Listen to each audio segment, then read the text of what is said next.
Hi, and welcome back to Chemical Engineering Thermodynamics. My name is Dianne Plummer, and I'm your course instructor. Today, we'll start Unit 1. So let's first have a look at what we'll be covering in this unit. We're going to look at defining basic thermodynamics concepts. We're going to examine systems such as open systems and closed systems, and to have an overall understanding of the concept of energy. Now, let's go back to first law and look at practical examples, and then we'll divulge into constant volume as well as constant pressure process. Let's begin. So let's start with a basic concept list. So of course you can build on this list, and of course you can add more to the definitions that are presented here. So the first one is energy. Do you have a lot of energy in this present moment? So energy is the capacity or the capability to do work. Now we have kinetic energy, which is energy due to the motion of an object, or let's say a flowing stream. Potential energy is due to the position in a gravitational or electromagnetic potential field, or it can be due to the height of the center of mass of an object, and of course it's relative to a reference point. Now internal energy. So let's think about this for a minute. Think about the energies of individual molecules, atoms, subatomic particles, and imagine them moving around in a body of a material, or let's say in a flowing stream. So the internal energy is practically the sum of the rotational, vibrational, as well as electromagnetic energies of these individual molecules, subatomic molecules or particles, as well as atoms. Now heat. I'm sure you guys are familiar with this one, especially since the summer was quite hot. So energy that is transferred as a result of a difference in temperature between the system and the surroundings. That's called heat. And remember, energy always moves from high temperature to a low temperature. Now work. Work is energy transferred in any other ways, such as a mechanical motion or electrical current. So in thermodynamics, we have different regions in which we have to study. Being able to understand what these regions represent is very important when we begin to analyze all of these systems. Now, what is a system? A system is a quantity of matter or a region in space that we choose to study. So for example, if I'm going to look at this sheet of paper, this sheet of paper would be my system because it's what I have chosen to study. Now, the surroundings is anything that is outside of your system. And of course, the boundary is a real or imaginary surface that basically separates the system from the surroundings. Now we have a few diagrams coming up that can basically help us to fully understand what these systems are. So a closed system is a system in which no mass may cross the system boundary. However, energy in the form of heat and work, they can cross the system boundaries in a closed system. Now, if we have an open system, both matter and energy can cross those boundaries. Now, an isolated system has a fixed mass where no heat or work may cross the boundaries. It is a system that is closed and there's no energy that is able to cross these system boundaries. Now, what is equilibrium? So a system has reached equilibrium when there's no change in the macroscopic state of the system from one moment in time to another. Now we also have another concept called a quasi-equilibrium. So in a quasi-equilibrium or a quasi-static process, the system always remains in equilibrium. Now the state is a condition described by a list of properties.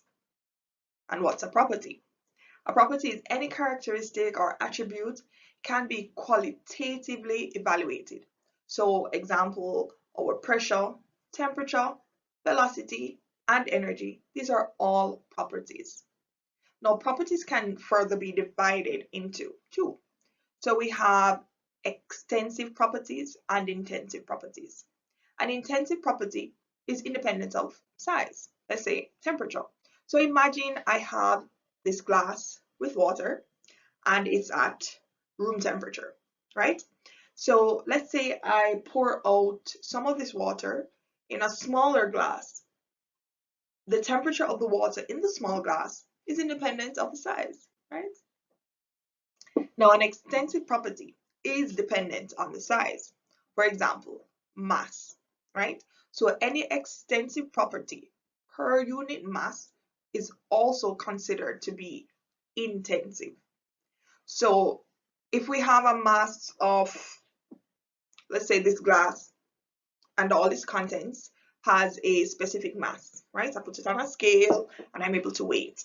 Now, if I take out a portion of the contents of this glass, the mass will change. So therefore, extensive properties are actually dependent on the size.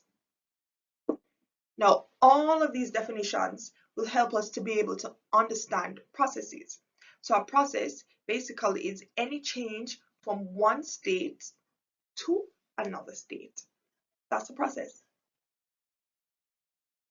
So now let's further look at our definitions by the use of diagrams to kind of help to cement the concepts, right?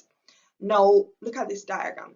So we have a system here, which is surrounded by these broken lines, right? So our system is chosen because it is what we're interested in, right? So it's the region of study that we're interested in. Now our boundaries separates the system from the surroundings. So the boundaries will be represented by the unbroken lines in this case. And our surroundings is the region that is outside of our system, meaning we're not interested in studying that surroundings. We're interested in our system, which is everything that is encompassed within the boundaries. Now let's examine our closed system via this diagram. So in a closed system, as we previously mentioned, there's no mass flows across the system boundary. However, we can have energy flowing in and out, but no mass transfer will occur across our system boundary. So this particular diagram that you're looking at is one of a piston in a cylinder. So we have a fixed amount of energy and no mass that crosses the system in a closed system. So the boundary, however, can be movable, as in the case of this piston here. Now let's look at open systems. So when a system is open, we have both matter and energy being able to cross the system boundaries. So of course we have energy in, energy out, mass in and mass out across our system boundaries. Now let's look at our open system. So our open system can oftentimes be represented or thought of to be a control volume. So as stated before, with a control volume, there's mass as well as energy that crosses our system boundary. And this boundary is what we refer to as our control surface. So let's give some examples of what we call open systems. These are pumps, compressors, turbines, valves, as well as heat exchangers. Now let's get into the first law of thermodynamics. It's a very fundamental law, and you probably have been familiar with this even from high school, and you probably know it without even realizing it. So let's get into what the first law is about. So energy is neither created nor destroyed. Hence, the energy of the universe is a constant. However, energy can be transferred from one part of the universe to another. So in order to work out our thermodynamic problems, and of course there's going to be a lot, we need to isolate a certain portion of the universe. And we spoke about this earlier. We're talking about our system, and that's going to be isolated from the remainder of the universe, which what we refer to as our surroundings. So let's look at the energy transfers between different systems. Now the energy transfer between different systems can be expressed as E1 equal E2, where E1 is the initial energy and E2 is our final energy.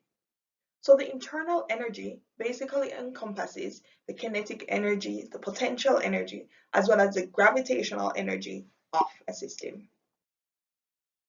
Now let's re-examine constant volume. So a thermodynamic process known to be taking place at constant volume is known as an isochoric process. It's also sometimes referred to as an isometric process or a constant volume process.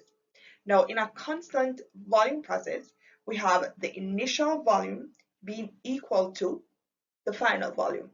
Hence, the change in volume is zero, as expressed by the variables on your screen.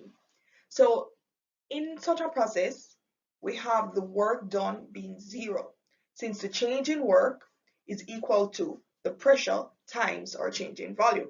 So if we have no volume, because V is a constant, then from the first law of thermodynamics, we have that dQ is equal to du, where Q represents heat and U represents our internal energy. Now, the heat supplied as well as the heat rejected is also equal to the increase or decrease in our internal energy of our system. So let's consider this. If we have an ideal gas in a closed and a rigid container, if we are supposed to supply heat to it, it will increase our pressure without changing our volume, of course, because it is a rigid and enclosed container. However, the quantity of the gas remains constant. So we can further deduce that an increase in the energy is proportional to an increase in the pressure as well as our temperature. So if we observe this graph here, we see where V1 or Vi is equal to Vf, so there's no change in volume. However, we do have a change in our pressure. So therefore, for an isochoric process, the area underneath our PV graph is actually zero because no work is done.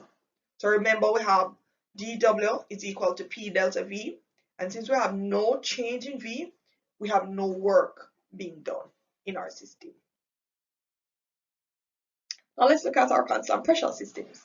So when we have constant pressure, we refer to it as being isobaric, right? So in an isobaric system, we have our initial pressure being equal to our final pressure. Hence, our delta P, or we call it our dP, is equal to zero. So let's consider this figure. So we have a cylinder of gas, yeah, and it also has a tight fitting massless piston, meaning that the piston can slide up or down, right? Now, if the container is closed, so that means no atoms enter or escape, and the mass that is on top applies a constant downward force on the piston, the atmosphere also presses down on the piston. So we can look at our diagrams before and after. So we have a constant pressure being maintained on the cylinder as well.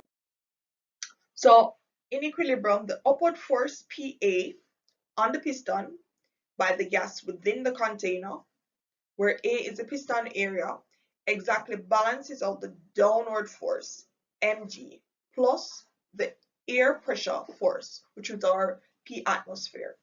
So consequently, the gas pressure inside our cylinder is equivalent to this representation here, where P is equal to the pressure of the atmosphere plus mg over A, which is the area of our cylinder, and it takes into consideration that mass that is on the piston itself, as well as our acceleration due to gravity. So now this pressure is independent of the temperature of the gas or the height of the piston.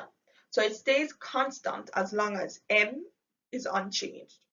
Now, if the cylinder is warmed, the gas will expand, of course, and will push the piston up. But the pressure is determined by the mass M will not change.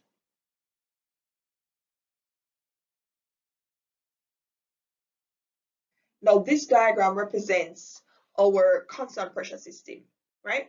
So let's examine it. So if we're supposed to look at the horizontal line, right?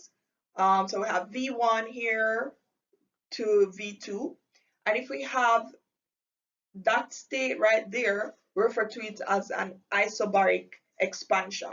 So isobaric means that there's no change in pressure. However, we have the expansion because the volume of gas within the cylinder is also changing. Now, an isobaric compression occurs if the gas is cooled. So if we cool the piston, right, if we have this compression happening, because if we cool the gas, we basically lower the piston, right? So we have a compression that is occurring at a constant pressure. So an isobaric process appears on the PV diagram as this horizontal line. So it's horizontal because one, we don't have a change in our pressure, but we have a change in our volume as expressed on our x-axis.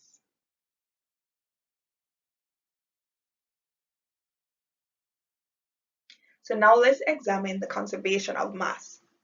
Now, the conservation of mass basically goes like this. So the rate of change of the mass inside a controlled volume is equal to the difference between the rate of mass flowing into the control volume and out of the control volume. So if we examine this diagram here, so if we have all these mass entering our system and the mass, some mass leaving, right?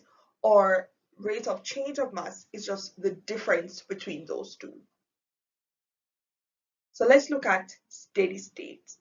So when we hear the word steady state, it means that the rate of mass flowing into our controlled volume is equal to the rate of mass that is exiting our controlled volume. Now, it's basically saying sum of M in is equal to the sum of M out. Now let's look at incompressible fluids, such as our liquids. So in these cases, we have our mass in is equal to our mass out. So we have that constant mass situation. So it is our assumption then that our density would also be constant, because if we have this fluid flowing through our system, yes, the density of that fluid wouldn't change from one state or from one point to another. So it is deemed as being constant. So we have our rho in is equal to our rho out. So this is our incompressible assumption. Also, we have our V in equal to our V out. So therefore, if we were supposed to look at this conservation of mass, it brings us back to our continuity equation.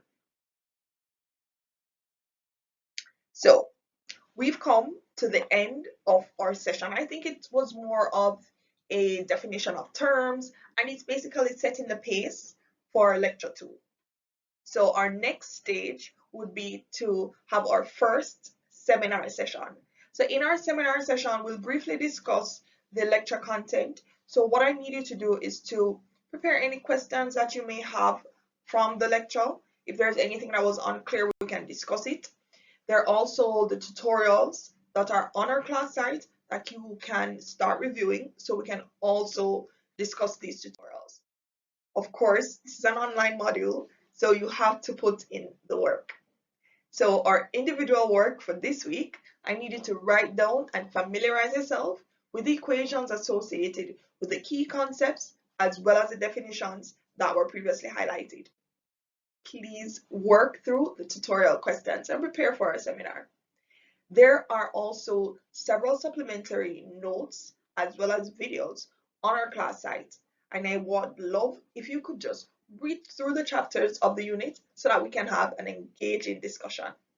All right, so I'll see you for our next topic.